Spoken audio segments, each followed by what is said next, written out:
listening to Radio Free Asia. The following program is in Khmer.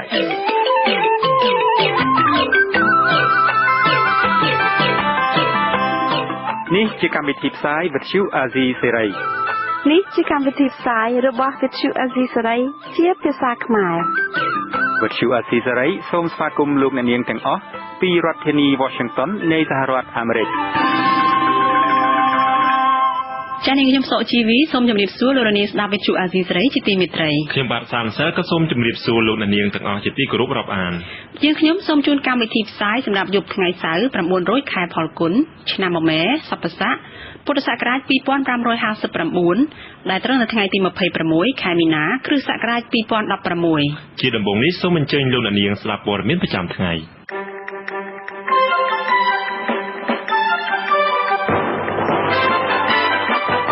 កម្មសុខាផ្ញើសារនយោបាយទៅគូប្រកួតឲ្យប្រកួតប្រជែងដោយសេចក្តីថ្លៃថ្នូរ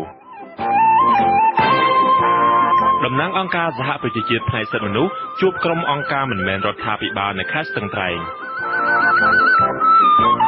មន្ត្រីខ្មែរថាគ្មានគម្រោងបើកច្រកទ្វារចូលប្រាសាទព្រះវិហារពីច្រកប្រទេសថៃទេពិព័រណ៍សិល្បៈខ្មែរស្នាដៃនៅអនាគតចាប់ផ្ដើមនៅថ្ងៃនេះរួមនឹងព័ត៌មានសំខាន់ៗមួយចំនួនទៀត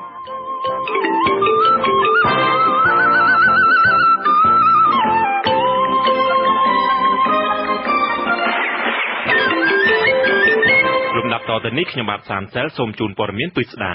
លោកកឹមសុខាផ្ញើសារនយោបាយទៅគណៈបកដែលជាគូប្រកួតរបស់ខ្លួនឲ្យប្រកួតប្រជែងដោយសេចក្តីថ្លៃថ្នូរនិងមិនត្រូវយកអំណាចរដ្ឋឬស្ថាប័នរដ្ឋមកគៀបសង្កត់គណៈបកនយោបាយផ្សេងទៀតលោកប្រាជ្ញារាយការណ៍ព័ត៌មាននេះគណៈបកកណ្ដាលអំណាចថាការថ្លែងរបស់លោកកឹមសុខាពេលនេះជាការបំពុលបរិយាកាសព្រោះជាការថ្លែងខុសការពិតប៉ុន្តែសង្គមស៊ីវិលថាខ្លួនមានរបាយការណ៍តាក់ទងការប្រើប្រាស់អំណាចរដ្ឋរបស់គណៈបកកណ្ដាលអំណាច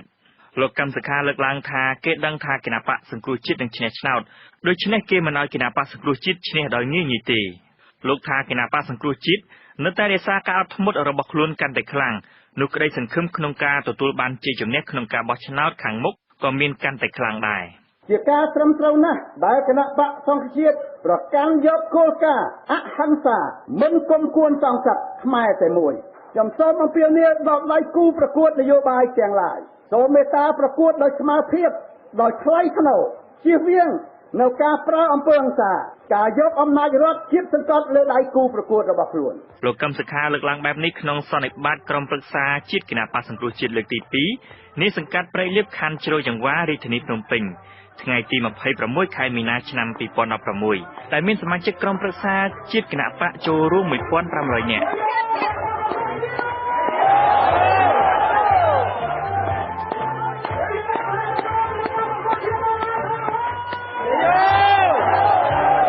ដំណើរគ្នាលោកកឹមសុខាថ្លែងក្នុងវេទិកាយុវជនមួយក្រុមដែលអះអាងថាជានិស្សិតស្រឡាញ់យុត្តិធម៌សង្គមនិងចង់ដឹងការពិតនៃខ្សែអត្ថសំឡេងបន្តទាមទារលោកកឹមសុខាបកស្រាយខ្សែអត្ថសំឡេងប៉ុន្តែក្រុមយុវជនដែលដឹកនាំដោយយុវជនឈ្មោះស្រីចម្រើនត្រូវសមត្ថកិច្ចបំបែកឲ្យចេញពីកន្លែងនោះគណៈមានការរុញច្រានគ្នារវាងក្រុមយុវជនគាំទ្រគណៈបក្សសង្គ្រោះជាតិនិងក្រុមយុវជនស្រីចម្រើន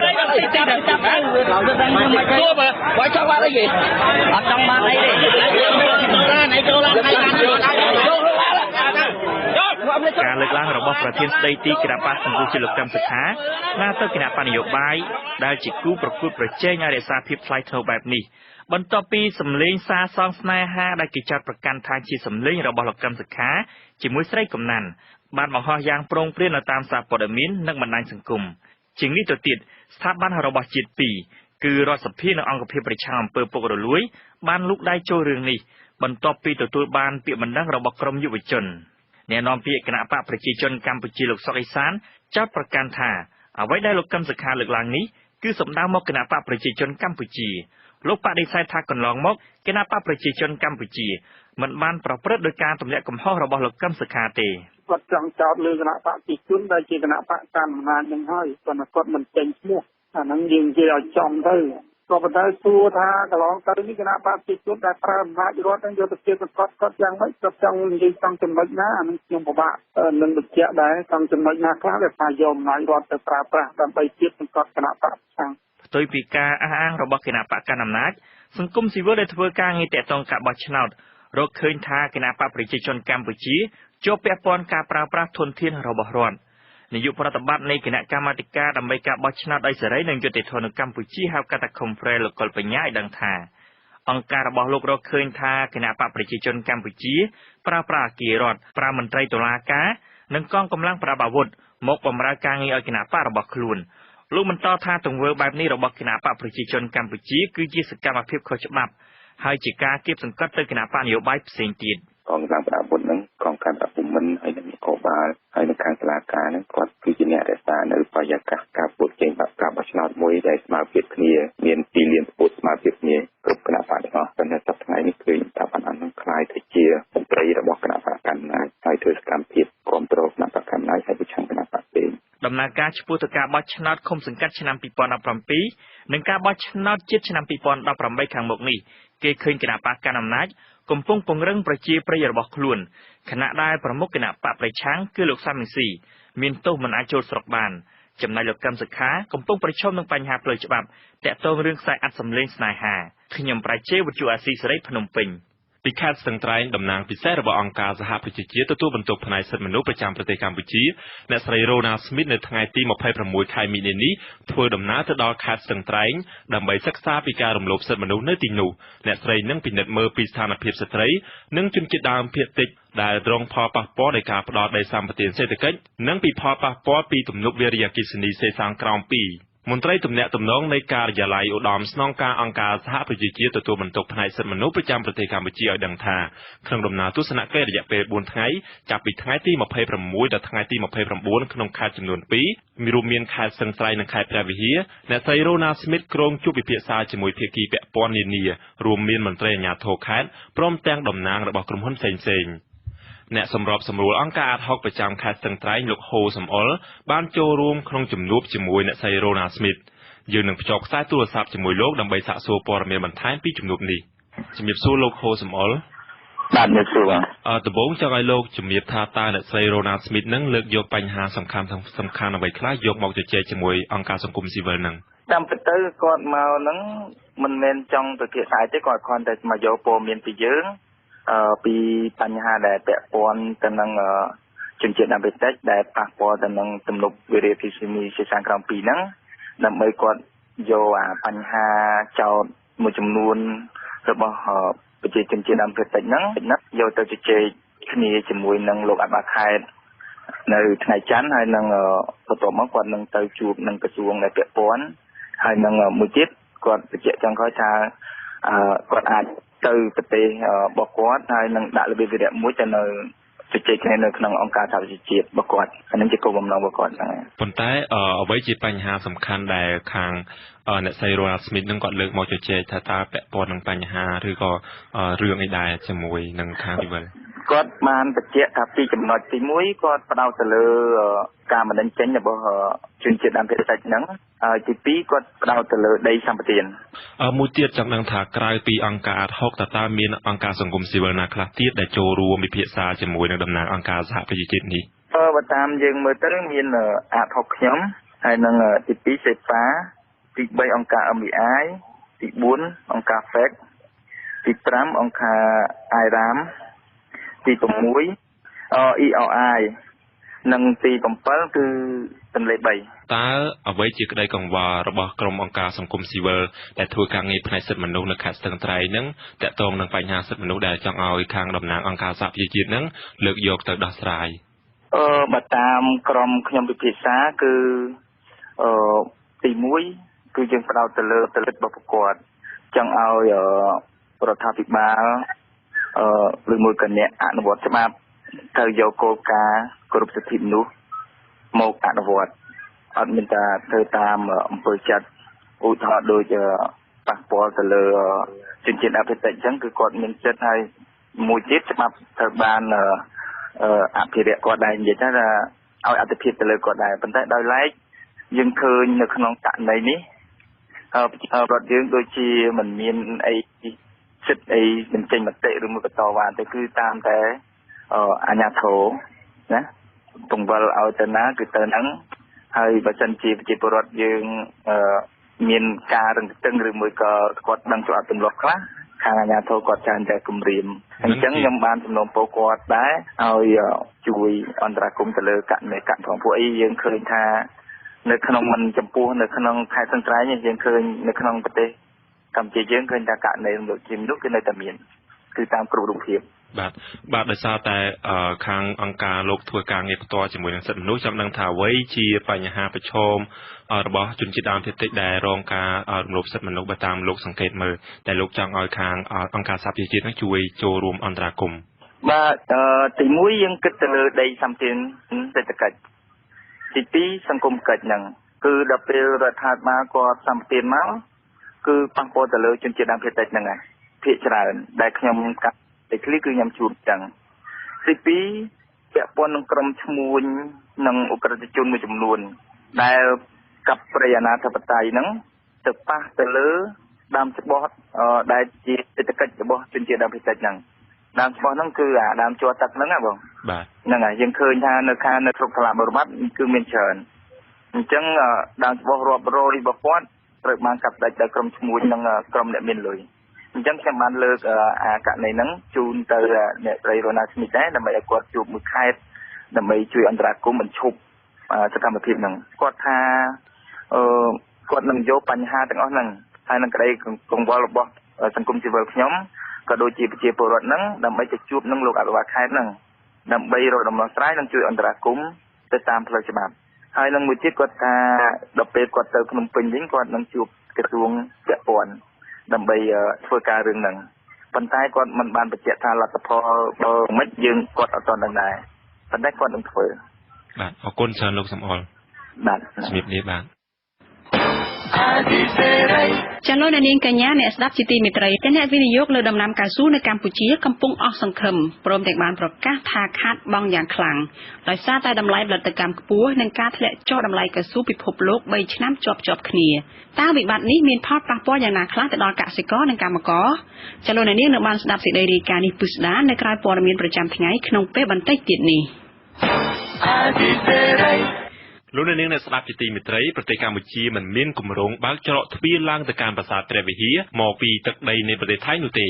អ្នកនាំពាក្យក្រសួងការពារជាតិលោកឈុំសុជាតិមានប្រសាសន៍នៅថ្ងៃទី26មិនិនាថានៅក្នុងកិច្ចប្រជុំរវាងរដ្ឋមន្ត្រីក្រសួងការពារជាតិកម្ពុជាលោកទាបាញ់និងរដ្ឋមន្ត្រីក្រសួងការពារជាតិថៃលោកប្រាវិតវង្សសុវណ្ណកាលពីថ្ងៃទី24មិនិនាភាគីទាំងពីរមិនបានលើកឡើងពីប្រធានបទពាក់ព័ន្ធនឹងប្រាសាទព្រះវិហារនោះទេការអាងរបស់មន្ត្រីនាំពាក្យក្រសួងការពារជាតិកម្ពុជាដូចនេះគឺបន្ទាប់ពីកាសែតបាងកកប៉ុស្តិ៍របស់ថៃដែលថ្មីៗនេះបានផ្សាយថារដ្ឋាភិបាលកម្ពុជាថៃបានពិភាក្សាលើលទ្ធភាពបើកច្រកទ្វារក្បែរប្រាសាទព្រះវិហារដើម្បីឲ្យភ្ញៀវទេសចរមកទស្សនាប្រាសាទព្រះវិហារទោះជាយ៉ាងណាលោកឈុំសុជាតិបដិសេធថាព័ត៌មាននេះគឺមិនពិតឡើយក្នុងកិច្ចប្រជុំអត់លើកប៉ុន្តែកាសែតគេបានសួរដែរសួរទៅឯកឧបនាយកបាញ់នៅពេលយើងធ្វើប្រកាសព័ត៌មានបញ្ចប់កិច្ចប្រជុំហ្នឹង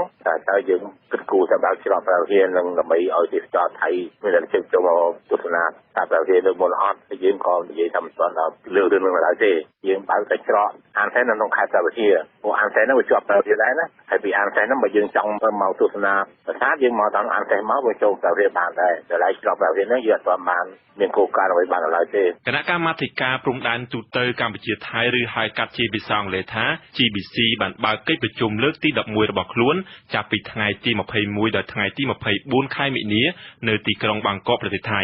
លោកឈុំសុជាតិមានប្រសាសន៍ថាក្រោយកិច្ចប្រជុំនោះភាគីកម្ពុជាថៃបានព្រមព្រៀងពង្រឹងនូវកិច្ចសហប្រតិបត្តិការរវាងកងទ័ពនៃប្រទេសទាំងពីរដើម្បីរក្សាសន្តិភាពនៅតាមបណ្ដោយព្រំដែនរួមគ្នាបង្ក្រាបបទល្មើសឆ្លងដែនប្រឆាំងអំពើភេរវកម្មថែរក្សាសន្តិសុខតាមលំហសមុទ្រនិងការលើកស្ទួយជីវភាពរស់នៅរបស់ពលរដ្ឋតាមព្រំដែនតាមរយៈការអភិវឌ្ឍតំបន់ព្រំដែនជាដើម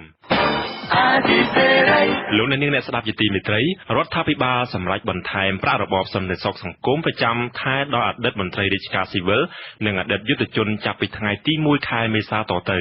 អនុក្រឹត្យរដ្ឋាភិបាលចុះថ្ងៃទី25មិនិនាឲ្យដឹងថាការបន្ថែមរបបសន្តិសុខសង្គមនេះមានវិសាលភាពអនុវត្តចំពោះតែនិវត្តន៍ជនបាត់បង់សម្បត្តិវិជ្ជាជីវៈដែលជាអតីតមន្ត្រីរាជការស៊ីវិលនិវត្តន៍ជនបាត់បង់សមត្ថភាពការងារនិងជនពិការដែលជាអតីតយុទ្ធជននិងចំពោះរបបសន្តិសុខសង្គមប្រចាំខែលើតៅកលិកការចូលនិវត្តន៍ការបាត់បង់សម្បត្តិវិជ្ជាជីវៈ ការបាត់បង់សមត្ថភាពការងារនិងពិការភាពទោះយ៉ាងណាក៏អនុក្រឹត្យនេះមិនអនុវត្តលើអតីតមន្ត្រីរាជការដែលត្រូវដាក់ចូលនិវត្តន៍ចាប់ពីខែមករាឆ្នាំ 2016 នោះឡើយរបបសន្តិសុខសង្គមប្រចាំខែត្រូវបានបន្ថែមតាមកម្រិតដូចតទៅនេះសម្រាប់អតីតមន្ត្រីរាជការស៊ីវិលនិងអតីតយុទ្ធជនដែលមានរបបសន្តិសុខសង្គមប្រចាំខែបច្ចុប្បន្នក្នុងចន្លោះពី 30,000 ដល់ 33,000 រៀលត្រូវបន្ថែមឲ្យដល់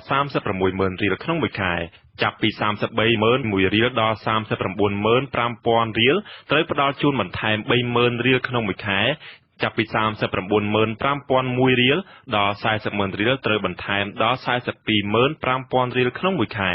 ចាប់ពី 40,001 រៀលដល់ 49,500 រៀលត្រូវផ្ដល់ជូនបន្ថែម 2,500 រៀលក្នុងមួយខែចាប់ពី 49,501 រៀលដល់ 50,000 រៀលត្រូវបន្ថែមឲ្យដល់ 52,000 រៀលនិងចាប់ពី 51,000 រៀលឡើងទៅត្រូវបន្ថែមផ្ដល់ជូនចំនួន 2,000 រៀលក្នុងមួយខែអនុក្រឹត្យដដែលបញ្ជាក់ថាអតីតមន្ត្រីរាជការស៊ីវិលនិងអតីតយុទ្ធជនដែលបានទទួលការបន្ថែមរបបសន្តិសុខសង្គមប្រចាំខែក្នុងកម្រិតណាមួយខាងលើនេះរួចមកហើយមិនអាចទទួលបានកម្រិតផ្សេងទៀតឡើយលោកនាងអ្នកស្ដាប់ជាទីមេត្រីក្រុមយុវជននិយមសិល្បៈឈ្មោះក្រុមរិទ្ធសាយនិងអង្គការសិល្បៈខ្មែរអមតៈរៀបចំការតាំងពិព័រណ៍សិល្បៈខ្មែរលើកទី 4 ជាច្រើនទម្រង់ក្រោមប្រធានបទស្នាដៃនិងអនាគតពិព័រណ៍នេះមានរយៈពេល 2 ថ្ងៃចាប់ពីថ្ងៃទី 26 ដល់ថ្ងៃទី 27 មិនិនានាសាលសន្និសីទចតុមុខដែលពំនាំស្នាដៃសិល្បៈបង្កើតថ្មីរបស់យុវជននិងមរតកសិល្បៈទាំងទម្រង់ប្រជាប្រិយនិងបុរាណមកបង្ហាញជូនសាធារណជនពិព័រណ៍នេះចាប់បើកទ្វារពីម៉ោង 8 ព្រឹកដល់ម៉ោង 8 យប់ការតាំងពិព័រណ៍លើកទី 4 នេះមានពិធីសំពះគ្រូទ្រង់ទ្រាយធំពិធីសូត្រមន្តរាប់បាតការសម្ដែងល្ខោនខោលស្បែកធំល្ខោនយីកេការលេងភ្លេងពិណការតាំងស្នាដៃសិល្បៈគំនូរសិប្បកម្មខ្សែដៃការលេងល្បែងចោលឈូងបោះអង្គញ់ដណ្ដើមសឹកឈើលាក់កន្សែងការច្រៀងរាំការសម្ដែងរបាំឆៃយ៉ាំរបាំត្រុដិរបាំសហសម័យរបាំឆ្មាការបញ្ចាំងកុនខ្លីការប្រកួតប្រជែងគូគំនូរផាត់ពណ៌និងសិក្ខាសាលាបង្ហាញពីគុណតម្លៃនៃសិល្បៈប្រធានក្រុមរិទ្ធសាយនិងជាប្រធានអ្នករៀបចំពិព័រណ៍ស្នាដៃនិងអនាគតលោកឡាវវុធីបញ្ជាក់ថាការរៀបចំនៅឆ្នាំនេះមានភាពខុសប្លែកពីបណ្ដាឆ្នាំមុនពិសេសការសម្ដែងល្ខោនខោលគឺយើងបានលើកល្ខោនខោលជាមួយនឹងល្ខោនស្បែកធំដែលជាស្នាដៃបង្កើតថ្មីហើយក៏យើងបានលើកទម្រង់ល្ខោនយីកេមកដែរព្រោះទម្រង់ល្ខោនយីកេគឺជាទម្រង់មួយដែលសឹងបាត់បង់ដែរអ្នករៀបចំដែលសុទ្ធសឹងជាយុវជនយកស្បូវរចនាតុបតែងច្រកទ្វារចូលមនុស្សដើរចុះឡើងដើម្បីទស្សនារោងពិព័រណ៍ជាប់បណ្ដាច់ចំណែកភ្លេងបុរាណសម័យប្រគំឡើងអើងកងកំដរបរិយាកាសក្នុងទីធ្លាពិព័រណ៍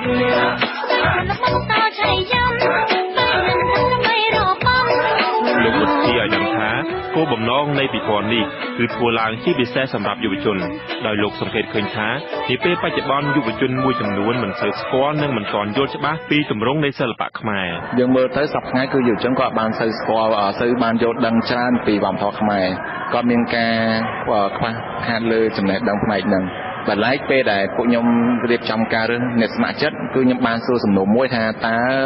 ទម្រង់សិល្បៈខ្មែរមានប្រមាណប្រភេទសឹងតែ 50% គឺឆ្លើយអត់ចេញនឹងសំណួរហ្នឹងលោកឡាវវុធីបន្ថែមទៀតថាការយល់ដឹងពីតម្លៃសិល្បៈខ្មែរមានសារៈសំខាន់សម្រាប់យុវជនដែលលោកវុធីគូបញ្ជាក់ថាការយល់ដឹងច្បាស់ពីវប្បធម៌សិល្បៈជាតិនិងជំរុញឲ្យយុវជនរួមគ្នាថែរក្សាមរតកវប្បធម៌បានគង់វង្សអញ្ចឹងគឺគោលបំណងរបស់ខ្ញុំគឺធ្វើមកគឺដើម្បីឲ្យនិស្សិតគាត់យល់ដឹងពីវប្បធម៌យល់ដឹងពីទម្រង់សិល្បៈខ្មែរហើយគាត់ស្គាល់ពីទម្រង់ហ្នឹងកាន់តែច្បាស់អ្នកដឹកនាំការតាំងពិព័រណ៍រូបនេះថ្លែងថាការចូលរួមរបស់យុវជនជាការលើកទឹកចិត្តដល់សិល្បករវ័យក្មេងឲ្យបង្កើតស្នាដៃថ្មីបន្ថែមទៀតកាលពីលើកមុនមានមនុស្សប្រមាណជាង 3,000 នាក់បានចូលរួមការតាំងពិព័រណ៍សិល្បៈខ្មែរស្នាដៃនិងអនាគតលោកវុធីមានសុទ្ធិនិយមថាចំនួនមនុស្សនៅឆ្នាំនេះនឹងកើនឡើងបងប្អូនយើងអើយគួរទៅណាដែរបងចូលសិល្បៈស្នាដៃកូនខ្មែរខ្ញុំក៏ថែអ្នកក៏ថែយើងចូលរួមថែមរតកជាតិព័ត៌មានប្រចាំថ្ងៃដែលរៀបចំដោយខ្ញុំបាទសាងសែននៅពេលនេះចប់តែប៉ុណ្ណេះសូមអញ្ជើញលោកអ្នកនាងរងចាំស្ដាប់សេចក្តីរាយការណ៍ផ្សេងទៀតនៅក្នុងការផ្សាយរបស់យើងនៅពេលបន្តិចទៀតនេះ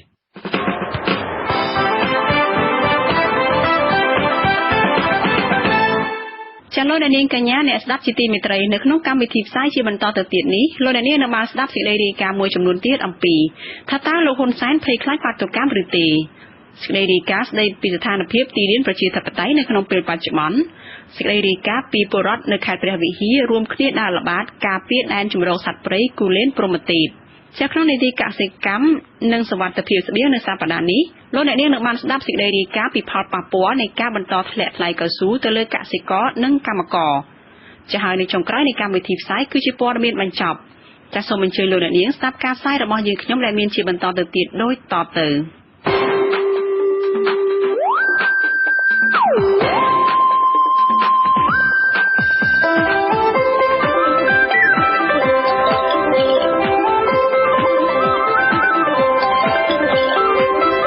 សេចក្តីរាយការណ៍ពិស្ដាច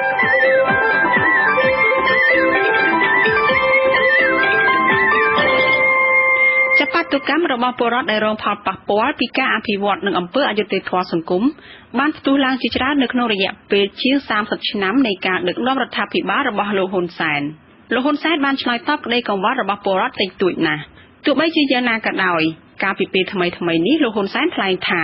ការដែលរដ្ឋាភិបាលលោកមិនព្រមពង្រីកប្រលានយន្តហោះភ្នំពេញក៏ព្រោះតែខ្លាចពលរដ្ឋដែលរងផលប៉ះពាល់ធ្វើបាតុកម្មមិនឈប់ហើយក៏ឆ្លុះបញ្ចាំងដែរថារដ្ឋាភិបាលមិនបណ្ដេញពលរដ្ឋចេញយ៉ាងអនាធិបតេយ្យឡើយដោយខ្លាចពិបាកដោះស្រាយ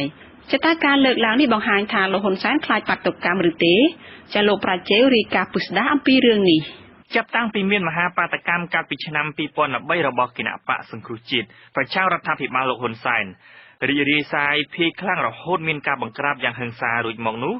គេកម្រឃើញអាជ្ញាធរអនុញ្ញាតឲ្យមានការធ្វើបាតកម្មឬការដើរហាយក្បួនណាស់ក្នុងស្ថានភាពសពថ្ងៃនេះវិញប្រសិនបើមានបាតកម្មប្រឆាំងលោកហ៊ុនសែននោះនឹងមានបាតកម្មមួយភ្លាមដែរដែលជាការឆ្លើយតបករណីទម្លាក់លោកកឹមសុខាពីអនុប្រធានទី1រដ្ឋសភាកាលពីចុងឆ្នាំ2015ជាឧទាហរណ៍អ្នកតាមដានព្រឹត្តិការណ៍សង្គមកម្ពុជាមើលឃើញថារដ្ឋាភិបាលដឹកនាំដោយគណៈបកប្រជាជនកម្ពុជាបានបង្កើតការរឹតបន្តឹងសិទ្ធិសេរីភាពរបស់ពលរដ្ឋក្នុងការតវ៉ាការធ្វើបាតកម្មនិងការហាយក្បួនដើម្បីប្រពៃទិវាអន្តរជាតិនានាក្នុងនោះរួមមានសិទ្ធិមនុស្សអន្តរជាតិទិវាបរិស្ថានពិភពលោកជាដើមដោយសំអាងហេតុផលដដែលថាខ្លាចកកស្ទះចរាចរណ៍ករណីជាក់ស្ដែងកាលពីពេលថ្មីនេះក្នុងទិវាសិទ្ធិនារីអន្តរជាតិថ្ងៃ8មីនាសាលារាជធានីភ្នំពេញរារាំងមិនឲ្យក្រុមអ្នកប្រពៃពិធីជិះកង់ហាយក្បួនទេសាស្ត្រាចារ្យផ្នែកវិទ្យាសាស្ត្រនយោបាយលោកបណ្ឌិតរੂរាវុធនិយាយថារដ្ឋាភិបាលឬលោកហ៊ុនសែនមិនត្រូវខ្លាចបាតកម្មទេប៉ុន្តែត្រូវរកដើមចងនៃការទាមទាររបស់ពលរដ្ឋយកមកដោះស្រាយលោកសង្កេតឃើញថាបាតកម្មដែលកើតកន្លងមកគឺមានពីរប្រភេទទី1បាតកម្មមាននិន្នាការនយោបាយនិងប្រភេទទី2គឺជាការទាមទារតវ៉ានៃការកាត់ទុកមិនសុខចិត្តរបស់ពលរដ្ឋហើយរដ្ឋាភិបាលត្រូវដោះស្រាយឲ្យបានប្រភេទបាតកម្មទី2នេះមិនមានដើមចោមណាមួយ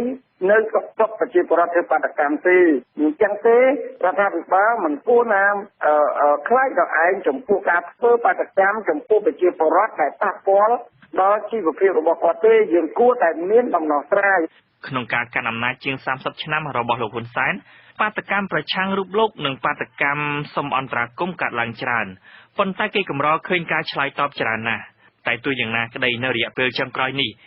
ខណៈដែលលោកកំពុងសកម្មនឹង Facebook ដែល Facebook ក្លាយទៅជាទីប្រឹក្សាស្មោះត្រង់នឹងលោកនោះលោកបានអន្តរាគមន៍ឲ្យតុលាការខេត្តកំពង់ស្ពឺដោះលែងតំណាងពលរដ្ឋ2នាក់ដែលត្រូវឃុំខ្លួនករណីដីធ្លីមួយទៀតគឺនៅខេត្តបន្ទាយមានជ័យ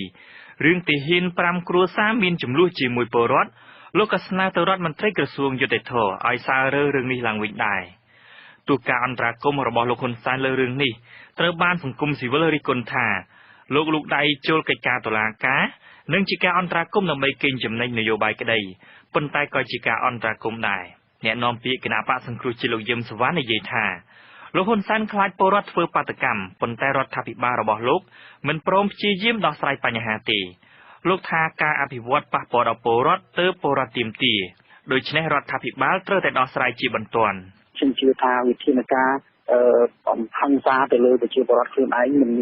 មានផលវិជ្ជមានទេនយោបាយល្អគួរតែស្ដាប់សារឬគល់ដោះស្រាយបញ្ហាប្រកបដោយយុត្តិធម៌ហើយជាពិសេសកែប្រព័ន្ធកែតម្រង់ប្រព័ន្ធតុលាការដើម្បីផ្ដល់យុត្តិធម៌ទៅឲ្យប្រជាពលរដ្ឋទៅឲ្យអ្នកដែលរងគ្រោះគេនៅចាំបានថាកាលពីឆ្នាំ2013ជាពេលដែលគណៈបកសង្គ្រោះជាតិធ្វើមហាបាតកម្មប្រឆាំងរដ្ឋាភិបាលលោកហ៊ុនសែននៅពេលនោះលោកហ៊ុនសែនប្រមានថានឹងមានបាតកម្មប្រឆាំងបាតកម្មឬមានបាតដៃទី3ជាដើមថ្មីនេះ លោកហ៊ុនសែនបានបង្ហាញចំហទៅសាធារណជនឲ្យដឹងថារដ្ឋាភិបាលរបស់លោកមិនពង្រីកប្រលានយន្តហោះភ្នំពេញដោយបណ្ដេញពលរដ្ឋចេញពីលំនៅឋានទេព្រោះពលរដ្ឋច្បាស់ជាធ្វើបាតកម្មមិនឈប់ឡើយលោកហ៊ុនសែនថ្លែងដូចនេះកាលពីថ្ងៃទី16ខែមីនាក្នុងពិធីសម្ពោធដាក់ឲ្យប្រើប្រាស់ជាផ្លូវការស្ថានីយ៍ដឹកអ្នកដំណើរថ្មីនៅអាកាសយានដ្ឋានអន្តរជាតិភ្នំពេញនេះវាអាចជាកំហុសរបស់ខ្ញុំតែម្ដងកំហុសរបស់ខ្ញុំនៅត្រង់ថាខ្ញុំបានធ្វើនាយករដ្ឋមន្ត្រីតាំងពីឆ្នាំ1985ហើយដល់កាលពេលនោះនៅក្នុងតំបន់នេះវាអត់ទៅមានមនុស្សនៅទេចឹងទេតំបន់នេះជាតំបន់ដែលងាយដោះស្រាយដីធ្លីណាក៏ប៉ុន្តែយើងបែរជាទុកឲ្យប្រជាពលរដ្ឋរស់នៅចេះតែរស់នៅអញ្ចឹងទៅឥឡូវតែរៀនទៅដោះគឺបាតកម្មនីនៅនឹងចឹងទេសូមប៉ុណ្ណឹងទៅចុះជារឿយៗមានពលរដ្ឋមានបញ្ហាដីធ្លីនិងពលរដ្ឋរងគ្រោះដោយបញ្ហាផ្សេងបន្ទាប់ពីអាជ្ញាធរមូលដ្ឋាននិងអាជ្ញាធរថ្នាក់ជាតិដោះស្រាយបញ្ហាពួកគេមិនបានពួកគេបាននាំគ្នាដឹកកូនជញ្ជូនចៅ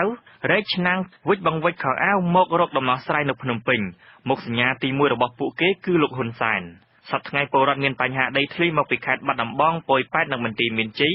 កំពុងស្នាក់នៅបណ្ដោះអាសន្ននៅតាមវត្តអារាមក្នុងក្រុងភ្នំពេញពួកគេកំពុងទាមទារស្នើសុំឲ្យមានការដោះលែងតំណែងរបស់ខ្លួនដែលកំពុងជាប់ឃុំនិងទាមទាររស់នៅលើដីរបស់ខ្លួនវិញពលរដ្ឋទាំងនោះតែងដាក់ញត្តិតាមស្ថាប័នរដ្ឋសំខាន់ដូចជារដ្ឋសភាខុទ្ទកាល័យរបស់លោកហ៊ុនសែននិងក្រសួងយុទ្ធភ័ពជាដើមប៉ុន្តែអ្នកទាំងនោះមិនទាន់ទទួលបានការឆ្លើយតបពីលោកហ៊ុនសែននៅឡើយទេប្រធានផ្នែកដីធ្លីនិងសាលាក្តីខ្មែរក្រហមនៃសមាគមការពារសិទ្ធិមនុស្សអាត់ហុកលោកឡាត់គីមានប្រសាសន៍ថាប្រសិនបើរដ្ឋាភិបាលគិតគូររឿងប៉ះពាល់រាល់ការអភិវឌ្ឍរបស់ខ្លួនដោយករណីមិនពង្រីកប្រលានយន្តហោះអន្តរជាតិភ្នំពេញព្រោះខ្លាចពលរដ្ឋធ្វើបាតកម្មនោះប្រហែលពលរដ្ឋទូទៅមិនរងគ្រោះដោយសពថ្ងៃទេលោកលើកឡើងទៀតថារាល់ការធ្វើបាតកម្មរបស់ពលរដ្ឋតែងតែលើដល់លោកនាយករដ្ឋមន្ត្រីប៉ុន្តែការដោះស្រាយមានប្រសិទ្ធភាពកម្រិតណានោះគឺជារឿងមួយទៀតខ្ញុំយល់ឃើញថាពិតជាបានដឹងដល់សម្ដេចប៉ុន្តែត្រង់កន្លែងថាសម្ដេចមានឆន្ទៈនយោបាយពិតប្រាកដនៅក្នុងការគេហៅថាការជឿផលប្រយោជន៍ของប្រជាពលរដ្ឋត្រូវពិតប្រាកដយ៉ាងណាឬយ៉ាងណានោះវាជាឆន្ទៈរបស់សម្ដេចតែតើការធ្វើបាតកម្មនេះដែរសង្គមស៊ីវិលចាត់ប្រកាន់ថារដ្ឋាភិបាលរបស់លោកហ៊ុនសែនហាក់បង្ហាញចំហមិនចង់ឃើញបាតកម្មទ្រង់ទ្រាយធំកាត់ឡើងឡើយដោយបានធ្វើសេចក្តីព្រាងច្បាប់មួយស្តីពីសហជីពត្រូវបានសង្គមស៊ីវិលនិងអ្នកច្បាប់ព្រមទាំងគណៈបកប្រឆាំងរិះគន់ថាគឺរដ្ឋបិទការធ្វើបាតកម្មកោតកម្មរបស់កម្មករមាត្រា13នៃសេចក្តីព្រាងច្បាប់នេះតម្រូវឲ្យសមាជិកសហជីពប្រជុំសម្រេចដែលមានសមាជិកភាគច្រើនដាច់ខាតឬ 50%+1 ទៅអាចធ្វើកោតកម្មបាននាយកប្រតិបត្តិសម្ព័ន្ធគណនេយ្យភាពសង្គមកម្ពុជាលោកសនជ័យយល់ថាការរដ្ឋបិទរបស់កងកម្លាំងអាជ្ញាធរលើការទាមទាររបស់ពលរដ្ឋឬបាតកម្មកន្លងមកគឺអាជ្ញាធរចង់បង្ហាញកម្លាំងរបស់ខ្លួនថាពួកគេអាចទប់ស្កាត់មិនឲ្យមានបាតកម្មបានលោកថាករណីនេះធ្វើឲ្យរដ្ឋាភិបាលបាត់ព័ត៌មានពីពលរដ្ឋព្រោះថាបាតកម្មគឺជាការឆ្លើយតបរបស់ពលរដ្ឋទៅរដ្ឋាភិបាលនៅអ្វីមួយដែលពួកគេមិនពេញចិត្តនៃការអនុវត្តរបស់រដ្ឋាភិបាលចំណុចនេះវាប៉ះពាល់ធ្ងន់ធ្ងរដល់សិទ្ធិសេរីភាពរបស់ប្រជាពលរដ្ឋជាពិសេសប្រជាពលរដ្ឋដែលកំពុងរងគ្រោះដោយសារបញ្ហាសង្គមហើយមួយទៀតវាក៏ជាការប៉ះពាល់ដល់ការឆ្លើយតបរបស់រដ្ឋាភិបាលទៅនឹងប្រជាពលរដ្ឋដែរពីព្រោះបើសិនជាអត់មានបាតកម្មអត់មានជាទងទេធំនឹងធ្វើឲ្យប៉ះព័ត៌មានពីប្រជាពលរដ្ឋនៅក្នុងសង្គមប្រជាធិបតេយ្យការធ្វើបាតកម្មរបស់ពលរដ្ឋមិនមែនជារឿងចម្លែកទេសម្រាប់ប្រទេសកម្ពុជាដំណោះស្រាយល្អបំផុតគឺត្រូវរកដើមចំនៃបញ្ហាថាតើអ្នកណាជាអ្នកធ្វើឲ្យមានបាតកម្មកើតឡើងហើយនេះជាសំណួរដែលសង្គមស៊ីវិលអ្នកវិភាគនិងគណៈបកប្រឆាំងចោទសួរទៅរដ្ឋាភិបាលពួកគេនៅតែទាមទារឲ្យលោកហ៊ុនសែនក្លាហានដោះស្រាយរឿងនេះប្រកបដោយឆន្ទៈនិងការទទួលខុសត្រូវខ្ញុំប្រាជ្ញាវិទ្យុអាស៊ីសេរីភ្នំពេញ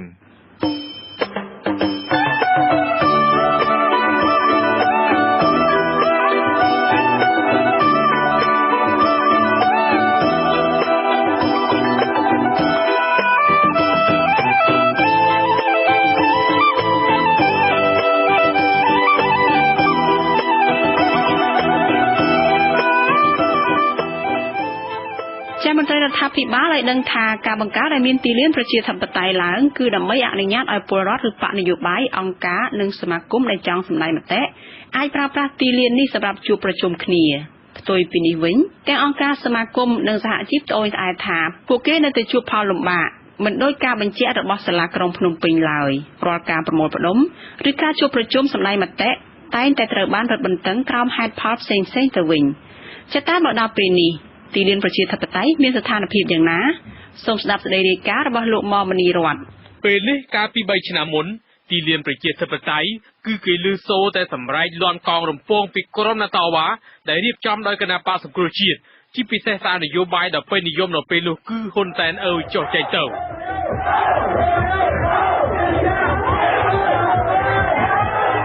ក៏ប៉ុន្តែពេលនេះវិញមិនដូច្នេះឡើយគឺទីលានប្រជាធិបតេយ្យបានប្រែក្លាយជាទីតាំងសម្រាប់អ្នកដែលមានរបរខ្នាតតូចប្រកបអាជីវកម្មនិងជាទីស្នាក់អាស្រ័យសម្រាប់អ្នកដែលគ្មានទីលំនៅពិតប្រាកដទៅវិញខាន់ចូលចាប់មានតែពួកខាន់សាលាខាន់នេះចូលចាប់ពួកខ្ញុំតាចូលចាប់ទៅឥឡូវនេះអង្គការអត់ស្អីឃើញចូលចាប់ឯតាំងពីកន្លែងធ្វើការឋាននេះ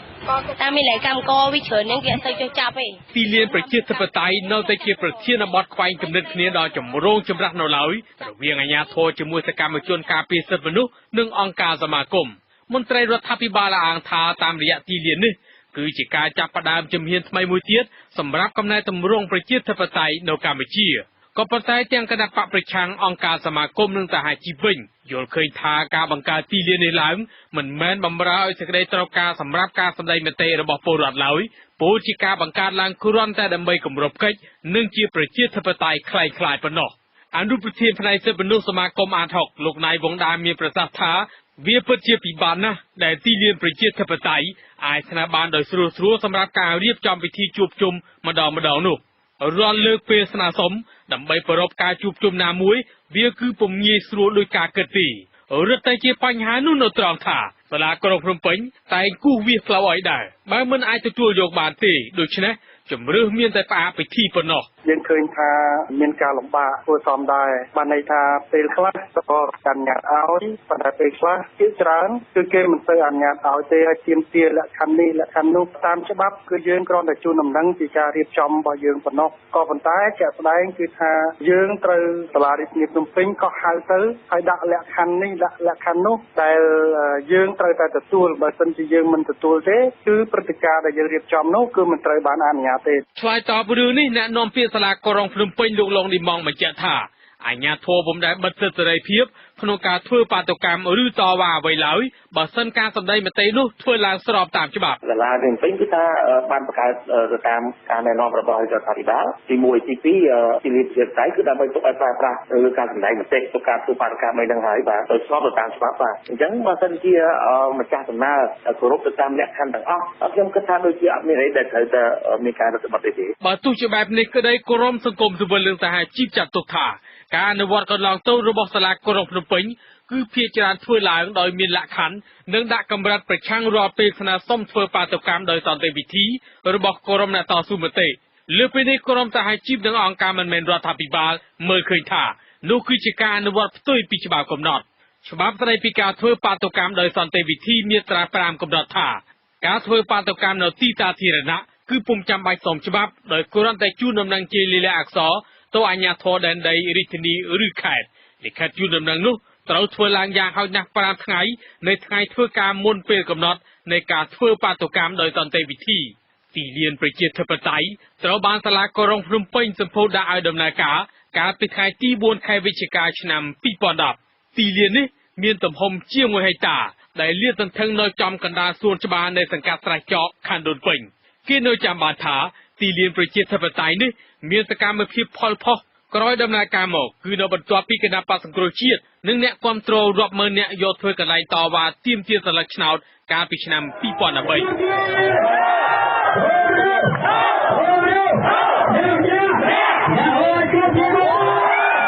ក្រោយការបង្ក្រាបនិងបំបែកដោយក្រុមសមត្ថកិច្ចក្រុងភ្នំពេញប្រឆាំងបាតុកររបស់គណៈបកប្រឆាំងនៅដើមឆ្នាំ2014ទីលាននេះត្រូវបានដាក់ឲ្យស្ថិតក្រោមបម្រាមរបស់អាជ្ញាធរនិងកំហិតចំពោះការប្រារព្ធពិធីបើទោះជាយ៉ាងណាលោកឡុងឌីម៉ងនៅតែអាងថាអាជ្ញាធររាជធានីភ្នំពេញតែងសម្រួលជានិច្ចគ្រប់ភាគីដែលស្នើសុំហើយការស្នើសុំនោះទៀតសោតក៏រົບតាមគោលការណ៍ដែលបានព្រមព្រៀងគ្នា ប្រធានសម្ព័ន្ធសហជីពប្រជាធិបតេយ្យកម្មករកាត់ដេរកម្ពុជាហៅកាត់ថាស៊ីខាវឌូលោកអាត់ថុនថ្លែងថាបើទោះជាអាជ្ញាធរក្រុងភ្នំពេញបានដកចេញនៅបំរាមមានលក្ខណៈប្រសើរជាងមុនមែននៅពេលនេះរាល់ការស្នើសុំច្បាប់ដើម្បីប្រមូលផ្ដុំសម្ដែងមតិដោយសន្តិវិធីនៅតែជាការប្រឈមនៅឡើយគោលការណ៍គឺយើងមានចិត្តធ្វើបានពលរដ្ឋហ្នឹងក៏យើងជឿដំណឹងគេឬក៏យើងស្នើកន្លែងណាដែលជាក់លាក់ទៅប៉ុន្តែគាត់ថាការធ្វើគឺតែមានការរឹតបន្តឹងឲ្យយើងធ្វើក្នុងកម្រិតតូចមួយនៅកន្លែងដែលទៅបានគេកំណត់ឲ្យហើយបើមិនយើងធ្វើលើពីអ្វីដែលកំណត់ហ្នឹងគឺថាយើងតាមគោលការណ៍ហ្នឹងវាជាការធ្វើឲ្យអ្នកធ្វើនោះដូចជាមិនមានប្រសិទ្ធភាពច្រើននៅក្នុងការរៀបចំឲ្យបានស្ថានភាពទីលានប្រជាធិបតេយ្យបច្ចុប្បន្នបានប្រែក្លាយមុខមាត់ថ្មីពីការប្រមូលផ្ដុំមកជាទីតាំងសម្រាប់លក់ដូរនិងទីជម្រកសម្រាប់អ្នកគ្មានទីលំនៅពិតប្រាកដវិញហើយនៅអមសងខាងទីលានដែលមានទំហំជាង1ហិកតានេះគឺហ៊ុំព័ទ្ធទៅដោយសម្រាមនិងតូបលក់ដូរខ្នាតតូចទាំងផ្នែកខាងកើតខាងលិចខាងជើងនិងផ្នែកខាងត្បូងមើលទៅគេសង្កេតឃើញថាកម្មករដែលមានការដ្ឋានក្បែរទីនោះចូលទិញបាយនិងសម្ភារៈជាហូរហែអ្នកលក់ដូរភាគច្រើនបញ្ជាក់ថាពួកគេត្រូវបង់ភាគីប្រចាំថ្ងៃ300រៀលក្នុងមួយថ្ងៃសម្រាប់ទីតាំងឲ្យមន្ត្រីនគរបាលដែលទទួលខុសត្រូវទីលានប្រជាធិបតេយ្យនេះដឹងថាគេយកខែប៉ុន្មានបងបើខ្ញុំទៅមកមិនតាន់បានមួយខែហងសុំពលីប៉ុកសុំគេខាងស្ដាប់ធ្នាប់សួនបានយើងបានលក់លោកឡុងនេះមកឲ្យដឹងថាការប្រមូលលុយក្រុមហេតុផលទារថ្លៃភាគីប្រចាំថ្ងៃនោះគឺជាបន្ទុករបស់អាជ្ញាធរខណ្ឌមានរបរលក់បាយនៅទីលានប្រជាធិបតេយ្យលោកស្រីហនពេជ្រថ្លែងថាដោយសារលោកស្រីនិងគ្រួសារទើបចាប់ផ្ដើមលក់បាយនៅទីលានប្រជាធិបតេយ្យថ្មីហេតុនេះនៅពុំទាន់មានអតិថិជនចូលទិញប៉ុន្មាននៅឡើយទេលោកស្រីបញ្ជាក់ថាអ្វីដែលលោកស្រីបានលក់ដូរនៅទីនេះគឺគ្រាន់តែបង់លុយក្នុងមួយថ្ងៃ300រៀលសម្រាប់ថ្លៃ PC ប៉ុណ្ណោះដូច្នេះមិនទាន់ជាបញ្ហាអ្វីទេម្យ៉ាងទៀតលោកស្រីនិងគ្រួសារមិនចាប់អារម្មណ៍សោះឡើយពីរឿងថាទីតាំងដែលលោកស្រីកំពុងលក់ដូរនេះជាកន្លែងសម្រាប់បាតុកម្មសំខាន់បើអាជ្ញាធរហាមឃាត់ពេលណាលោកស្រីនឹងផ្អាកទៅតាមនោះដែរតែឲ្យឈប់លក់ទាំងអស់គ្នាឈប់ទៅបើគេនៅលក់តាមគេចឹងទៅអូនធម្មតាអូនមកដាំបាយដាំទឹកឲ្យកូនប្អូននៅនឹងហូបទៅលក់បដាចឹងទៅសប្តាហ៍នេះបន្ទាប់ពីទីលានប្រជាធិបតេយ្យពុំសូវមានបាតុកម្មញឹកញាប់ដូចមុនបូករួមទាំងមានការលំបាករាល់ពេលស្នើសុំប្រមូលផ្ដុំផងគេសង្កេតឃើញថាទីលាននេះបានក្លាយជាគោលដៅថ្មីមួយទៀតចំពោះពលរដ្ឋដែលមានរបរខ្នាតតូចវិញម្ដងប្រភេទរទេះរុញអមដោយកៅអីជ័រចម្រុះពណ៌ផងបានតម្រៀបជាជួរទៅតាមទីកន្លែងនីមួយៗនៅជុំវិញបរិវេណទីលានប្រជាធិបតេយ្យជំនួសដោយការប្រមូលផ្ដុំដោយមនុស្សកាលពី3ឆ្នាំមុនក្រៅពីនេះក៏មានអ្នកលក់ដូរខ្លះបានជ្រើសរើសទីតាំងនេះធ្វើជាជម្រកសម្រាប់ពេលរាត្រីផងដែរទាំងនេះនៅមិនទាន់គិតដល់សម្រាមដែលត្រូវគេចោលពាសវាលពាសកាលលាយឡំធំក្លឹងស្អុយនិងឧបករណ៍សំណង់ដែលគេរក្សាទុកជាពិសេសថែមទាំងមានតារាងបាល់ទះនៅចំកណ្ដាលនៃទីលាននៅឡើយផងខ្ញុំមកមនីរតវិទ្យុអាស៊ីសេរីភ្នំពេញ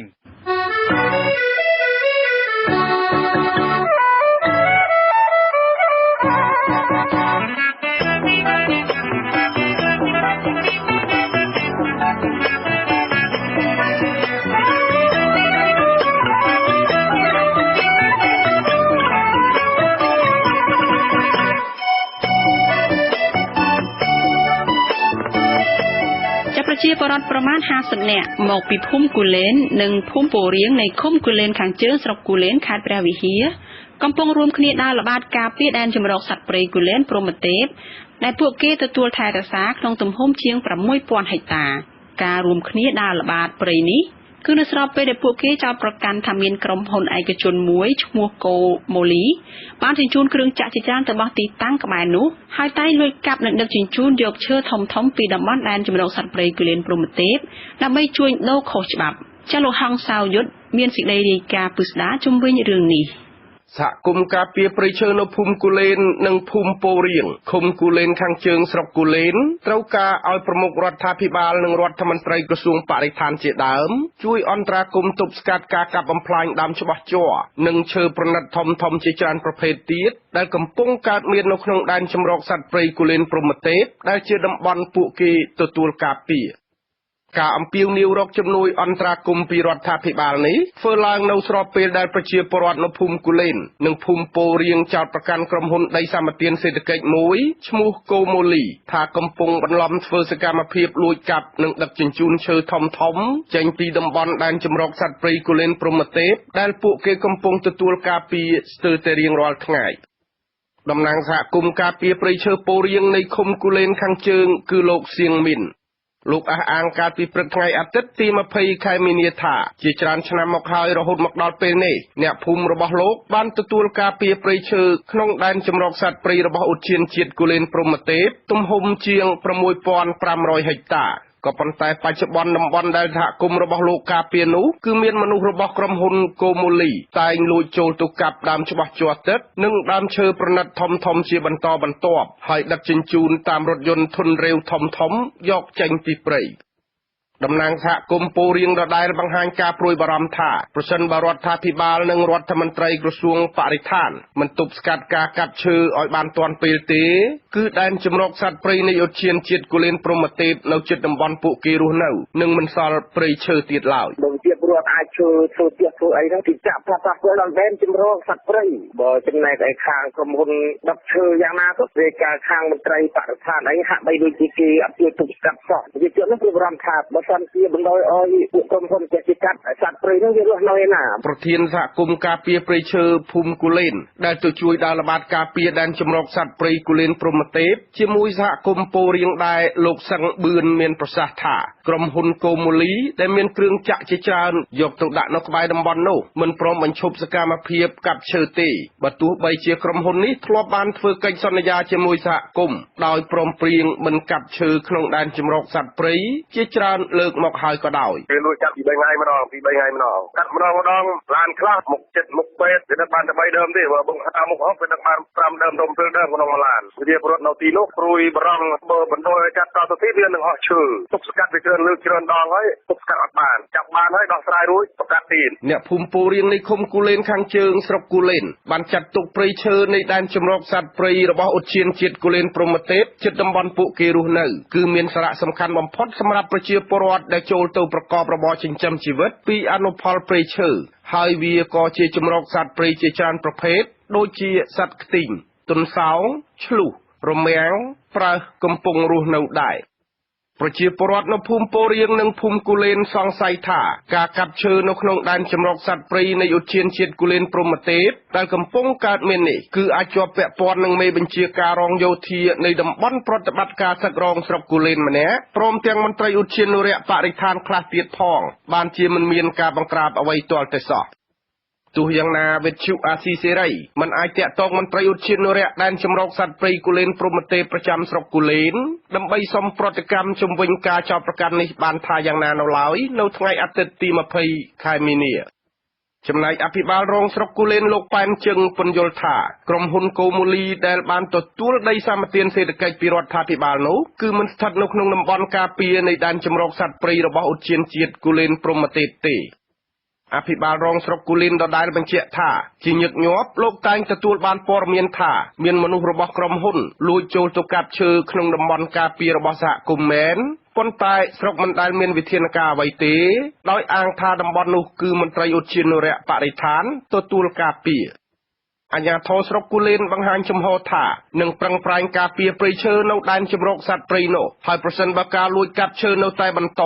គឺអាជ្ញាធរស្រុកអាចនឹងប្រើកម្លាំងចុះបង្ក្រាបបើទោះបីជាទីនោះក្រោមការគ្រប់គ្រងរបស់មន្ត្រីឧទ្យានុរក្សក៏ដោយមានអ្នកលួចទៅកាប់បាត់យកមកឲ្យក្រុមហ៊ុនទៅទិញដែរហ្នឹងអាជ្ញាធរស្រុកមិនដែលបានលូកដៃទៅចូលក្នុងទេដោយសារវាសំខាន់នៅក្នុងតំបន់អភិរក្សខាងបរិស្ថានគេខំមុនមកណាឆ្លងឡងកាប់មានបាត់អីទៀតត្រូវការពារកាលពីថ្ងៃទី18ខែមីនាសហគមន៍ការពារព្រៃឈើភូមិគូលែននិងភូមិពោរៀងបានរួមគ្នាពាត់ចាប់បានឡានរបស់ក្រុមហ៊ុនកូម៉ូលីដែលលួចចូលទៅដឹកឈើចំនួន2គ្រឿងបច្ចុប្បន្នឡានទាំង2គ្រឿងនោះត្រូវអ្នកភូមិរក្សាទុកមិនទាន់មានអាជ្ញាធរណាចេញមុខដោះស្រាយនៅឡើយ មន្ត្រីផ្នែកតស៊ូមតិរបស់អង្គការពន្លកខ្មែរលោកប៉ាក់សុភ័ណ្ឌឲ្យដឹងថានៅជាប់ភូមិពោរៀងនៃឃុំគូលែនខាងជើងគឺមានតែក្រុមហ៊ុនធំមួយឈ្មោះ Blue Heaven ដែលទទួលបានដីសម្បត្តិសេដ្ឋកិច្ចពីរដ្ឋាភិបាលចំណែកឯក្រុមហ៊ុនកូម៉ូលីដែលអ្នកភូមិចោទប្រកាន់ថាលួចកាប់ឈើនោះទំនងជាក្រុមហ៊ុនតូចៗដែលធ្វើកិច្ចសន្យាទទួលដីសម្បត្តិបន្តពីក្រុមហ៊ុនធំ Blue Heavenទោះយ៉ាងណាលោកប៉ាក់សុភ័ណ្ឌទទួលស្គាល់ថាពិតជាមានការលួចកាប់ឈើនៅក្នុងតំបន់ដែនជម្រកសត្វព្រៃនៃឧទ្យានជាតិដែលចុះព្រះហស្ថលេខាការពារដោយព្រះមហាក្សត្រមែនវាជាការរំលោភទៅលើព្រះរាជក្រឹត្យដែលមានឡាយព្រះហស្ថលេខារបស់សកលណាហើយដល់ទៅពេលរដ្ឋផ្ដល់សិទ្ធិឲ្យក្រុមហ៊ុនឯកជនធ្វើការរំលោភបំពានហើយកាប់បំផ្លាញព្រៃឈើយ៉ាងអនាធិបតេយ្យអត់មានការចូលរួមតាមដានវាតម្លៃមើលអីគ្រប់បែបយ៉ាងគឺជាមហន្តរាយធ្ងន់ធ្ងរសម្រាប់ប្រទេសជាតិទៅថ្ងៃមុខហើយអ្វីដែលវាប៉ះពាល់ផ្ទាល់គឺពលរដ្ឋដែលនៅមូលដ្ឋាននឹងតែម្ដងគឺគាត់ត្រូវបាត់មុខរបរប្រពៃណីរកអនុផលប្រយោជន៍គ្រប់បែបយ៉ាងទាំងអស់អង្គការពន្លកខ្មែរដែលតែងជួយជ្រោមជ្រែងដល់សហគមន៍និងការពារបរិស្ថានបានរកឃើញថាដែនជម្រកសត្វព្រៃនៃឧទ្យានជាតិគូលែនព្រហ្មទេពដែលមានវិសាលភាពចាប់ពីស្រុកគូលែនខេត្តព្រះវិហាររហូតទៅដល់ស្រុកត្រពាំងប្រាសាទនិងស្រុកអន្លង់វែងខេត្តឧត្តរមានជ័យក្រៅតែពីសម្រាប់សត្វព្រៃជាច្រើនប្រភេទរស់នៅនិងរកចំណីវាក៏ជាព្រៃជួយចិញ្ចឹមដល់ប្រជាពលរដ្ឋភូមិពោរៀងនិងភូមិនៅជុំវិញជិត200គ្រួសារឲ្យចូលទៅរកបន្លែព្រៃផ្លែឈើនិងអនុផលព្រៃឈើគ្រប់រដូវកាលដែរខ្ញុំហងសាវយុទ្ធវិទ្យុអាស៊ីសេរីរាយការណ៍ពីខេត្តសៀមរាប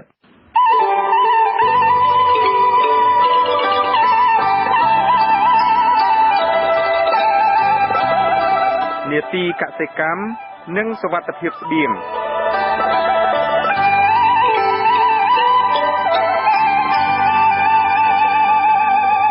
វិនិយោគិនលើដំណាំកៅស៊ូនៅកម្ពុជាកំពុងអស់សង្ឃឹមព្រមទាំងបានប្រកាសថាបានខាតបង់យ៉ាងខ្លាំង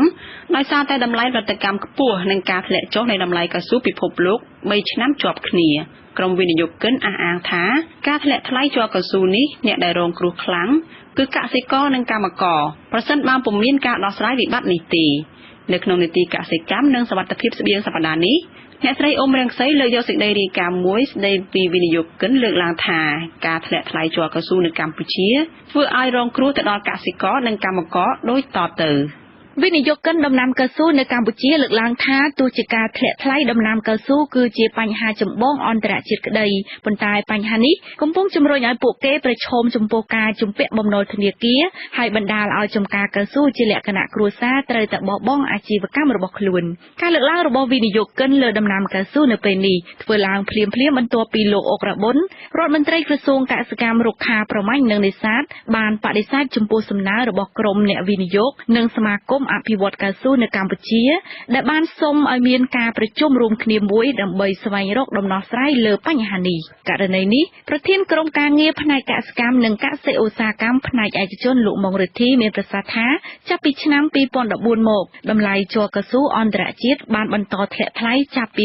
$6,000ក្នុង1តោនមកត្រឹម$800ទៅ$1,000លោកឲ្យដឹងទៀតថាការធ្លាក់ថ្លៃនេះធ្វើឲ្យប្រទេសមួយចំនួននៅអាស៊ីកំពុងជួបបញ្ហាក្នុងនោះមានប្រទេសថៃវៀតណាមម៉ាឡេស៊ីឥណ្ឌូនេស៊ីនិងកម្ពុជាជាដើមជាទូទៅនេះម៉ាឡេថៃឥណ្ឌូនេស៊ីហ្វីលីពីនខ្មែរនិងវៀតណាមដូចគ្នាតែគាត់ប្រទេសដែលនៅពលកម្មថ្លៃប៉ុន្តែគេមានរោងចក្រផលិតដែលផលិតផលសម្រាប់បានហ្នឹងគេនៅទៅរួចសម្រាប់កម្ពុជាវិញបញ្ហាធ្លាក់ថ្លៃនេះលោកម៉ុងរិទ្ធីបន្តថាបើធៀបនឹងថ្លៃដើមផលិតគឺបង្កហានិភ័យខ្លាំងដល់វិនិយោគិនកៅស៊ូក្រុមហ៊ុនចំការកៅស៊ូធំៗនៅកម្ពុជាព្រោះពួកគេត្រូវចំណាយលើគ្រឿងបរិក្ខារកម្លាំងពលកម្មច្រើនក្នុងដំណើរការផលិតកម្មលោកអះអាងថាកាលណាក្រុមហ៊ុននិងអ្នកវិនិយោគកៅស៊ូរងផលប៉ះពាល់បុគ្គលិកឬកម្មករដែលទទួលផលដោយផ្ទាល់នឹងរងគ្រោះខណៈក្រុមហ៊ុនកាត់បន្ថយកម្លាំងពលកម្មឬបោះបង់ការវិនិយោគលើដំណាំកៅស៊ូក្រុមហ៊ុនខ្លះគាត់ចំណាយទៅលើការវិនិយោគ1ហិកតាតែ$3,000ទេ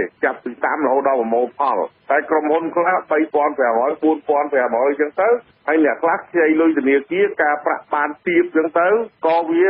ថ្លៃផលិតថ្លៃដើមក៏ថោកដែរហើយដល់ពេលអ្នកដែលទៅផលិតអ្នកខ្លះផលិតកៅស៊ូស្លឹកហៅថា smoke rubber នោះអាហ្នឹងថ្លៃផលិតថោកទេដល់ពេលអ្នកបង់រូបចាក់ផលិតកៅស៊ូក្រែបថ្លៃផលិតខ្ពស់អញ្ចឹងដ ដែលប៉ះពាល់ធ្ងន់ជាងគេខ្ញុំថាសម្រាប់បុគ្គលិកកម្មករហ្នឹងហើយដែលធ្ងន់ហើយនឹងប្រជាជនជុំវិញដែលទទួលផលដោយប្រយោជន៍បញ្ហាធ្លាក់ថ្លៃនេះទៀតសោតលោកថាសម្រាប់កសិករចំការកៅស៊ូជាលក្ខណៈគ្រួសារខ្លះបានបោះបង់អាជីវកម្មរបស់ខ្លួនដោយនាំគ្នាកាប់ដើមកៅស៊ូចោលហើយងាកមកដាំដំណាំផ្សេងវិញកៅស៊ូយើងទុកតាមអាយុកាលល្អមកពីដូចស្លាំងស្តុកចឹងដើមវាយើងអត់ជាជ័រដល់ពេលយើងត្រូវជាវាគឺជ័រច្រើនតែម្ដងអញ្ចឹងបើចំពោះខ្ញុំនៅតែមិនគាំទ្រឲ្យកាប់កៅស៊ូចោលទេទាំងក្រុមហ៊ុនក៏ដោយទាំងកសិករក៏ដោយបាទកម្ពុជាកន្លងមកចាត់ទុកដំណាំកៅស៊ូជាដំណាំយុទ្ធសាស្ត្រនិងជាដំណាំឧស្សាហកម្មមួយដំណាំកៅស៊ូត្រូវបានដាំដុះនៅខេត្តមួយចំនួនដូចជានៅកំពង់ចាមត្បូងឃ្មុំក្រចេះស្ទឹងត្រែងមណ្ឌលគិរីរតនគិរីសៀមរាបកំពង់ស្ពឺនិងខេត្តព្រះសីហនុជាដើមប៉ុន្តែបញ្ហាធ្លាក់ថ្លៃនេះវិនិយោគិនកៅស៊ូនិងកសិករអះអាងថាបានធ្វើឲ្យផ្ទៃដីដាំដុះដំណាំកៅស៊ូនៅកម្ពុជាបានថយចុះនៅក្នុងប៉ុន្មានឆ្នាំចុងក្រោយនេះជាក់ស្ដែងពលរដ្ឋម្នាក់រស់នៅឃុំទឹកជ្រៅស្រុកដំបែខេត្តត្បូងឃ្មុំលោកម៉ៅមេនឲ្យដឹងថាការដាំកៅស៊ូត្រូវចំណាយពេលពី5ទៅ6ឆ្នាំទើបទទួលផលហេតុនេះអ្នកដាំត្រូវខ្ចីបុលធនាគារធ្វើជាដើមទុនក្នុងការចំណាយផ្សេងៗដូចជាជីថ្នាំជួលកម្មករជំរះស្មៅនិងជាជ័រជាដើមប៉ុន្តែពលរដ្ឋលក់បានមិនដល់5000រៀលក្នុង1គីឡូទៅវិញបញ្ហានេះបណ្ដាលឲ្យអ្នកដាំកៅស៊ូខ្លះឈប់ដាំព្រោះបាក់ទឹកចិត្តរួចនាំគ្នាចំណាកស្រុកជាដើមលិខិតមួយច្បាប់ចុះថ្ងៃទី4ខែកុម្ភៈឆ្នាំ2016របស់ក្រមវិនិយោគិនលើដំណាំកៅស៊ូនិងសមាគមអភិវឌ្ឍកៅស៊ូកម្ពុជាបានស្នើសុំជួបរដ្ឋមន្ត្រីក្រសួងកសិកម្មរុក្ខាប្រមាញ់និងនេសាទលោកអុករបុនប្រជុំពិភាក្សាបញ្ហាប្រឈមរិះរកវិធីដោះស្រាយពាក់ព័ន្ធនឹងតម្លៃធ្លាក់ចុះនេះជាងនេះក្រុមអ្នកវិនិយោគដំណាំកៅស៊ូក៏ស្នើឲ្យរដ្ឋាភិបាលដោះស្រាយបញ្ហាចំនួន5ចំណុចក្នុងនោះមានព្យួរពន្ធនាំចេញកៅស៊ូធម្មជាតិកែច្នៃរួចក្នុងរយៈពេលមួយសមស្របដើម្បីទុកឱកាសឲ្យផ្នែកឯកជនមានលទ្ធភាពប្រកួតប្រជែងទីផ្សារនៅក្នុងតំបន់និងអន្តរជាតិនៅក្រៅពេលបញ្ចប់រយៈពេលព្យួរពន្ធនាំចេញកៅស៊ូប្រសិនបើតម្លៃកៅស៊ូនៅមានតម្លៃទាបជាងឬស្មើនឹងតម្លៃ$2000ក្នុងមួយតោនក្រុមអ្នកវិនិយោគស្នើសុំឲ្យរដ្ឋាភិបាលកុំអនុវត្តយកពន្ធនាំចេញប្រសិនបើតម្លៃកៅស៊ូមានតម្លៃលើសពី$2000ក្នុងមួយតោននោះផ្នែកឯកជនស្នើសុំរដ្ឋាភិបាលជួយពិនិត្យនិងសម្រួលផ្ដល់សិទ្ធិដល់អ្នកវិនិយោគដាំកៅស៊ូបានរួចកាតព្វកិច្ចពីការបង់ពន្ធប្រាក់ចំណូលដែលបានមកពីការលក់ដើមកៅស៊ូចាស់ៗដើម្បីមានលទ្ធភាពទុកជាដើមទុនវិនិយោគបន្តការដាំដុះឡើងវិញនិងការថែទាំដើម្បីធានាស្ថិរភាពការងារបុគ្គលិកកម្មករនិយោជិតដែលកំពុងធ្វើការនៅគ្រប់ការដ្ឋានចំការកៅស៊ូបច្ចុប្បន្នផ្នែកឯកជនស្នើសុំរដ្ឋាភិបាលផ្ដល់គោលការណ៍អនុលោមឲ្យស្របតាមចរាចរណ៍ណែនាំស្ដីពីការអនុវត្តកាតព្វកិច្ចកាត់ទុកពន្ធលើប្រាក់បៀវត្សនិងពន្ធលើអត្ថប្រយោជន៍បន្ថែមប៉ុន្តែសំណើសូមពិភាក្សាដោះស្រាយបញ្ហាប្រឈមពាក់ព័ន្ធនឹងតម្លៃកៅស៊ូធ្លាក់ចុះរបស់ក្រុមអ្នកវិនិយោគត្រូវបានរដ្ឋមន្ត្រីក្រសួងកសិកម្មរុក្ខាប្រមាញ់បដិសេធមិនជួបពិភាក្សាជាមួយឡើយដោយហេតុផលថាក្រសួងមានភាពមមាញឹកគ្មានពេលវេលាគ្រប់គ្រាន់សម្រាប់ជួបប្រជុំនោះទេឆ្លើយតបទៅនឹងបញ្ហាធ្លាក់ថ្លៃកៅស៊ូនេះដែរអ្នកនាំពាក្យក្រសួងកសិកម្មរុក្ខាប្រមាញ់និងនេសាទលោកអៀងសុផល្លែតអះអាងថាក្រសួងបានដឹងពីបញ្ហាប្រឈមដែលវិស័យកៅស៊ូកំពុងជួបប្រទះមិនមែនតែកម្ពុជាទេលោកថាកន្លងមករដ្ឋមន្ត្រីក្រសួងកសិកម្មបានជួបពិភាក្សាបញ្ហាប្រឈមជាមួយបណ្ដាប្រទេសផលិតកៅស៊ូនៅអាស៊ីដើម្បីដោះស្រាយពីបញ្ហានេះផងដែរជាងនេះទៀតលោកថាបញ្ហាអត្រាពន្ធអាករនាំចេញកៅស៊ូក្រសួងក៏បានលើកសំណើជូនរដ្ឋាភិបាលជួយសម្រាលបន្ទុកកសិករដាំកៅស៊ូនិងក្រុមហ៊ុនចំការកៅស៊ូនានាដោយសូមកំណត់ការប្រមូលអាករនាំចេញជាថ្មី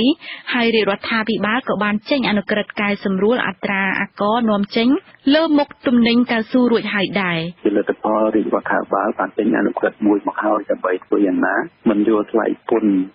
អំពីការនាំចេញកៅស៊ូនៅពេលដែលកៅស៊ូធ្លាក់ចុះក្រោម$1000ពីមួយតោនទេអ្នកនាំពាក្យក្រសួងកសិកម្មរូបនេះក៏បញ្ជាក់ដែរថាការយឺតយ៉ាវឆ្លើយតបឬបដិសេធសំណើរបស់អ្នកវិនិយោគលើដំណាំកៅស៊ូដោយសារក្រសួងកំពុងខិតខំដោះស្រាយបញ្ហាប្រែប្រួលអាកាសធាតុក្រសួងកសិកម្មរុក្ខាប្រមាញ់និងនេសាទได้ដឹងថាគិតមកដល់ឆ្នាំ2015ប្រទេសកម្ពុជាមានដំណាំកៅស៊ូលើផ្ទៃដីជាង388,000ហិកតាក្នុងនោះមានផ្ទៃដីជាជ័រចំនួនជាង10,000ហិកតាមានផលិតផលកៅស៊ូចំនួនជាង126,000តោ តោននឹងបាននាំចេញចំនួនជាង 124,000 តោនផងដែរទីផ្សារលក់កៅស៊ូរបស់កម្ពុជាចម្បងគឺប្រទេសវៀតណាមចិននិងម៉ាឡេស៊ីក្រសួងកសិកម្មឲ្យដឹងទៀតថានៅក្នុងឆ្នាំ 2020 ខាងមុខនេះកម្ពុជាមានគម្រោងនឹងពង្រីកផ្ទៃដីដាំកៅស៊ូឲ្យបានជាង 41,000 ហិកតា នៅពេលនោះកម្ពុជាអាចនឹងទទួលបានទិន្នផលជ័រកៅស៊ូចំនួន 37,000 តោនសម្រាប់នាំចេញក្នុងមួយឆ្នាំក្រុមអ្នកវិនិយោគនិងកសិករដាំដំណាំកៅស៊ូយល់ថាគម្រោងពង្រីកផ្ទៃដីដាំកៅស៊ូនេះអាចនឹងបរាជ័យប្រសិនបើគ្មានអន្តរាគមន៍និងដោះស្រាយពាក់ព័ន្ធទៅនឹងបញ្ហាធ្លាក់ថ្លៃកៅស៊ូដែលកំពុងគំរាមកំហែងក្នុងដំណើរការផលិតកម្មនោះខ្ញុំអ៊ុំរាំងសីវិទ្យុអាស៊ីសេរីភ្នំពេញ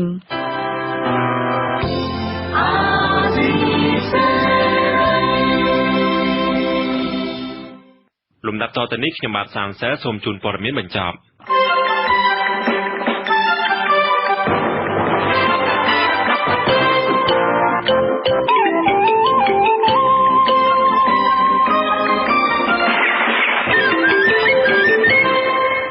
លោកកឹមសុខាផ្ញើសារនយោបាយទៅគណៈបកដែលជាគូប្រកួតរបស់ខ្លួនឲ្យប្រកួតប្រជែងដោយសេចក្តីថ្លៃថ្នូរនិងមិនត្រូវយកអំណាចរដ្ឋឬស្ថាប័នរដ្ឋមកគៀបសង្កត់គណៈបកនយោបាយផ្សេងទៀតពីខេត្តស្ទឹងត្រែងតំណាងពិសេសរបស់អង្គការសហប្រជាជាតិទទួលបន្ទុកផ្នែកសិទ្ធិមនុស្សប្រចាំប្រទេសកម្ពុជាអ្នកស្រីរ៉ូណាស្មីតនៅថ្ងៃទី26 ខែមីនានេះធ្វើដំណើរទៅដល់ខេត្តស្ទឹងត្រែងដើម្បីសិក្សាពីការរំលោភសិទ្ធិមនុស្សនៅទីនោះរដ្ឋាភិបាលសម្រេចបន្ថែមប្រាក់របបសន្តិសុខសង្គមប្រចាំខែដល់អតីតមន្ត្រីរាជការស៊ីវិលនិងអតីតយុទ្ធជនចាប់ពីថ្ងៃទី1ខែមេសាតទៅអ្នកស្រាវជ្រាវរកឃើញបញ្ហាសំខាន់ចំនួន3តាក់ទិនចំណេះដឹងផ្នែកគំនិតនិងការប្រព្រឹត្តរបស់សហគមន៍ជនជាតិដើមភាគតិចនៃតំបន់ការពារធម្មជាតិចំនួន7នៅខេត្តរតនគិរីនិងខេត្តស្ទឹងត្រែងពាក់ព័ន្ធគម្រោងការពារព្រៃត្រូពិកនិងជីវៈចម្រុះនៅក្នុងឧទ្យានជាតិវីរៈជ័យនិងដែនជម្រកសត្វព្រៃលំផាត់អង្គការសង្គមស៊ីវិលធ្វើការងារលើវិស័យផ្គត់ផ្គង់ទឹកស្អាតនៅកម្ពុជានិងក្រសួងអភិវឌ្ឍជនបទបានប្រារព្ធទិវាទឹកពិភពលោកក្រោមប្រធានបទ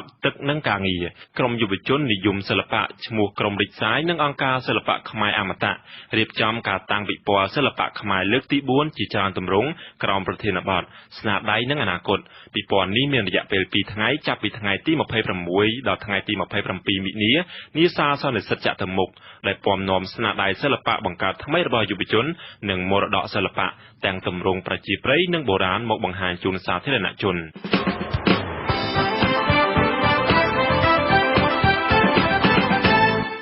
ចាលោកនាងកញ្ញាប្រិយមិត្តអ្នកស្ដាប់ជាទីមេត្រីកម្មវិធីផ្សាយនៃវិទ្យុអាស៊ីសេរីសម្រាប់រាត្រីនេះចាប់ត្រឹមតែប៉ុណ្ណេះ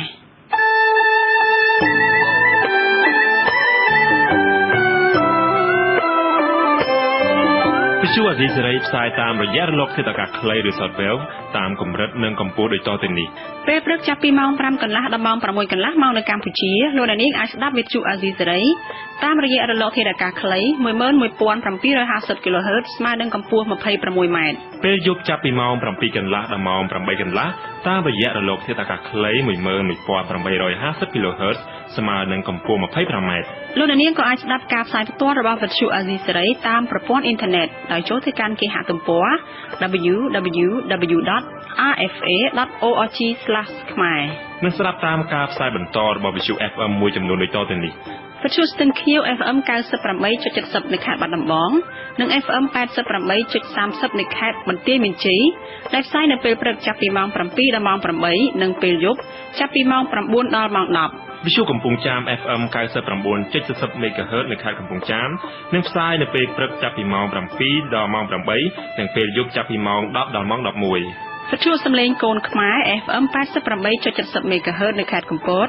ដែលផ្សាយនៅពេលព្រឹកចាប់ពីម៉ោង 7 ដល់ម៉ោង 8 និងនៅពេលយប់ចាប់ពីម៉ោង 9 ដល់ម៉ោង 10វិទ្យុស្ត្រី FM 102 MHz នៅភ្នំពេញ FM 102 MHz នៅខេត្តកំពង់ធំនិង FM 102 MHz នៅខេត្តស្វាយរៀងដែលផ្សាយនៅពេលព្រឹកចាប់ពីម៉ោង 7 ដល់ម៉ោង 8 និងពេលយប់ចាប់ពីម៉ោង 10 កន្លះដល់ម៉ោង 11 កន្លះវិទ្យុសមុខឃ្មុំ FM 105 MHz នៅពេលព្រឹកចាប់ពីម៉ោង 6 ដល់ម៉ោង 7និងពេលយប់ចាប់ពីម៉ោង 8 កន្លះដល់ម៉ោង 9 កន្លះវិទ្យុ FM 90 MHz នៅភ្នំពេញវិទ្យុឃ្លាំងមឿង FM 90.25 MHz នៅខេត្តបាត់ដំបងវិទ្យុស្ទឹងសែន FM 88.5 MHz នៅខេត្តកំពង់ធំនិងវិទ្យុគិរីដងរែក FM 90.25 MHz នៅខេត្តឧត្តរមានជ័យដែលផ្សាយនៅពេលព្រឹកចាប់ពីម៉ោង 6 កន្លះដល់ម៉ោង 7 កន្លះនិងពេលយប់ចាប់ពីម៉ោង 9 កន្លះដល់ម៉ោង 10 កន្លះ វិទ្យុអង្គររដ្ឋា FM 95.5 MHz នៅខេត្តសៀមរាបដែលផ្សាយនៅពេលព្រឹកចាប់ពីម៉ោង 7 ដល់ម៉ោង 8 និងនៅពេលយប់ចាប់ពីម៉ោង 8 កន្លះដល់ម៉ោង 9 កន្លះ ក្រៅពីនេះលោកអ្នកនាងក៏អាចអាននិងទស្សនាព័ត៌មានវិទ្យុអាស៊ីសេរីលើទូរស័ព្ទដៃរបស់លោកអ្នកនាងផ្ទាល់សូមលោកអ្នកនាងចូលទៅកាន់បណ្ដាញសង្គម Facebook របស់យើងដែលមានអាសយដ្ឋាន www.facebook.com/rfa Cambodia និង YouTube ដែលមានអាសយដ្ឋាន www.youtube.com/rfa Khmer Video សូមលោកអ្នកនាងចុច like និងចុច subscribe ដើម្បីទទួលបានព័ត៌មានថ្មីទាន់ហេតុការណ៍និងទស្សនាវីដេអូផ្សេងៗទៀតបានគ្រប់ពេលវេលា យើងខ្ញុំសូមជូនពរដល់លោកអ្នកនាងព្រមទាំងក្រុមគ្រួសារទាំងអស់ឲ្យជួបប្រកបតែនឹងសេចក្តីសុខចម្រុងចម្រើនរុងរឿងកុំបីឃ្លៀងឃ្លាតឡើយ ចាស់នេះខ្ញុំសុជីវីនិងលោកសានសែលការងារទាំងអស់នៃវិទ្យុអាស៊ីសេរី